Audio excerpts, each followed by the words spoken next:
Hey there viewers, Tanner here, and welcome to an unbox, feature overview / initial thoughts review of the Audio-Technica LP120-USB. So before I ever even opened up this thing, I realized, holy crap, it's heavy.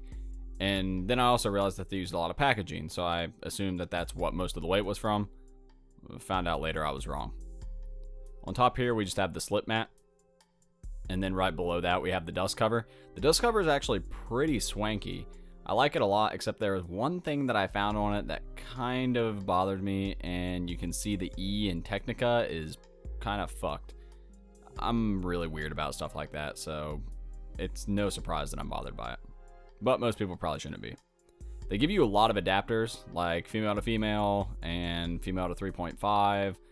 And they also give you the USB cord because you can actually link this up to your computer and transfer your entire vinyl library to digital form, which is pretty cool.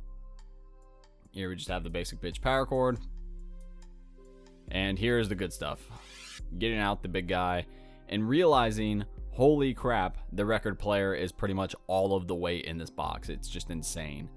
So they stashed the accessories in the styrofoam, and it's good they put a tag there because most people would just throw the styrofoam away and not even think about it, and then be bummed later when they realize that they don't have any of the stuff they needed, like the hinges for the dust cover, which we see here, or some other more important parts, since technically the dust cover is optional based upon where you're putting your setup. One of those more important parts would be the headshell. You cannot play records without this. The one that they send you is actually pretty nice. I believe it's made out of some sort of alloy, and it comes with an AT95E cartridge in it. Now, this isn't some high-grade audiophile setup, but you're only paying about $300 for the entire turntable, so you shouldn't be expecting that much anyway.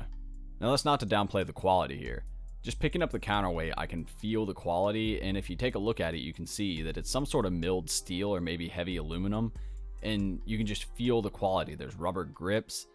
I mean, hell, even if you look at the adapter for 7-inch records, yet again, it's a piece of nicely milled aluminum, has a texture, no burrs. And if you think that shit's awesome, wait until you see the packaging for the Platter.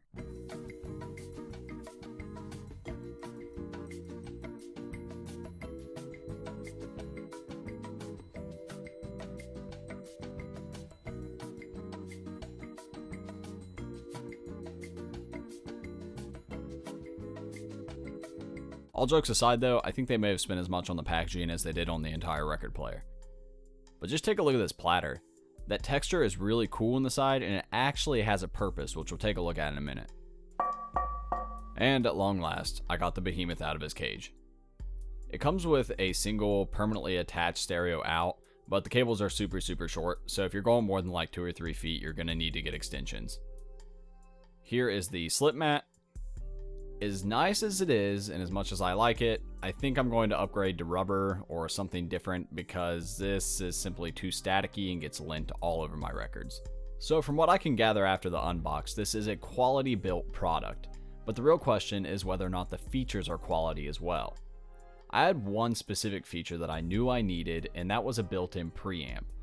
With the LP120, you get a line out and a phono out with just the flip of a switch. And luckily that means I can hook it straight to my audio receiver and not have to have a preamp in between. Which means that every other feature for me is just icing on the cake. So let's take a tour of this guy. Here you can see we have a pitch adjust feature. All you do is set it to 10% and then move the slider, and it'll adjust it in increments of 10% down or up from the speed that it was already going. Now, if 10% isn't enough, say that you have a lot of weight on the Platter or something and the motor just can't keep up, you can set it to 20% instead and make it go significantly faster or slower. Now, if you need to override this, just a quick press of the quartz button, and it completely negates any pitch changes that you've made and keeps you from making future ones until you press the quartz button again. This next feature is one that I haven't used very much and don't imagine I will, but at the same time it's made out of that really nice aluminum and it's adorable. It's a little pop-up light so you can see where you're about to place your stylus. I know that it's made more for DJs who are working in a dark setting, but I appreciate the crap out of it and think it's a really nice touch. Moving onward around the board here, we're about to take a look at one of the features that a lot of lower end models don't have, which is the ability to adjust the speed that the record is spinning to 78 RPM. Obviously you can bring it down to 33, which is pretty normal for most LPs. Or you can have it at 45, which is yet again a somewhat normal speed, but if you press both buttons, you get 78 RPMs.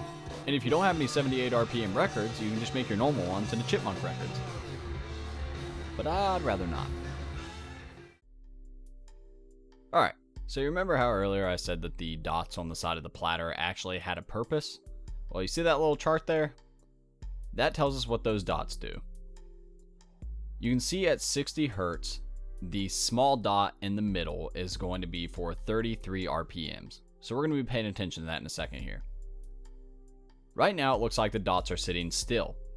However, if the Platter is spinning too slowly for the speed that it's supposed to be running, you'll notice they start to move to the right instead. There I slowed the Platter down. Now, if you are for some reason going too fast compared to the speed that it should be rated at, then the dots will instead go the opposite direction, clockwise. Which you can see there, I pulled the pitch further up and made it go faster.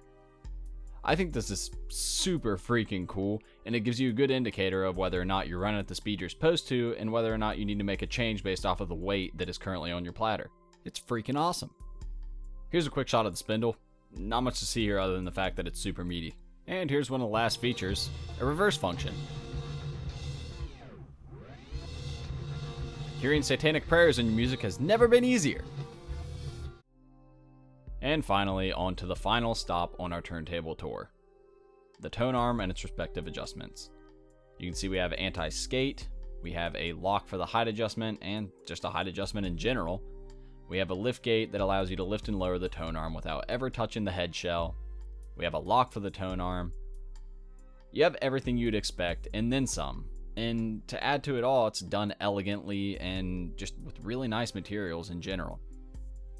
Now, after a single day of use, I can't tell you whether or not you should or shouldn't buy this. In a couple months, I might release a better review, and if you have any questions, then feel free to drop them down below, and I'll let you know what I found out in my time.